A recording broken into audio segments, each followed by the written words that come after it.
যিকেইটা bail hearing আছিল honourable কোৰ্টে আটাইকেইটাকে reject কৰিছে, ডিছমিছ কৰিছে।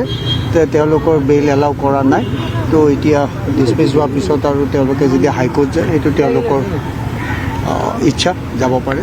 কিন্তু অনাৰেবল ট্ৰায়েল কোৰ্টে ডিছমিছ কৰিছে। আৰু আজিৰ পৰা আজি আমাৰ আচল কেছটো আৰম্ভ হৈছে, অৰ্থাৎ এইটো আমাৰ লিগেল ৱেইট আমি ট্ৰায়েল আৰম্ভ হৈছে। আজি 4টা সাক্ষী মাতা হৈছিল।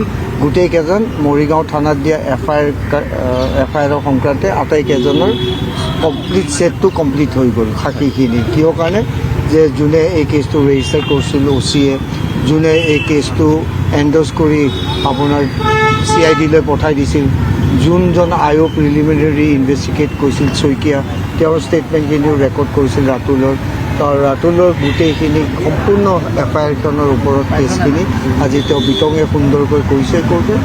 তো তেওঁ বহুতখিনি জেৰা কৰিছিল, কিন্তু তেওঁ জেৰাখিনি বৰ সঠিক এনচাৰবিলাক দিছে মই ভাবোঁ। আৰু পৰৱৰ্তী সময়ত সাক্ষীবিলাক হয়, এতিয়া অহাকালি সাক্ষী আমি 5জন মাতিছোঁ। বিশ্বজিৎ দাস, মহেশ্বৰ হালৈ, পল্লবিতা বৰকটকী, বেবী বৰা আৰু শ্বাহিন শ্বাহ হক।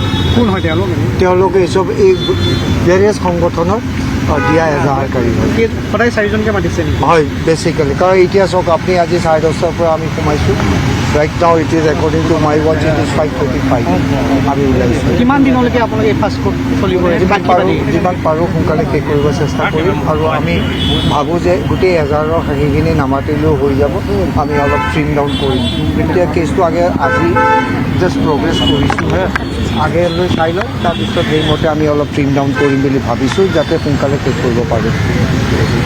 হ'ব।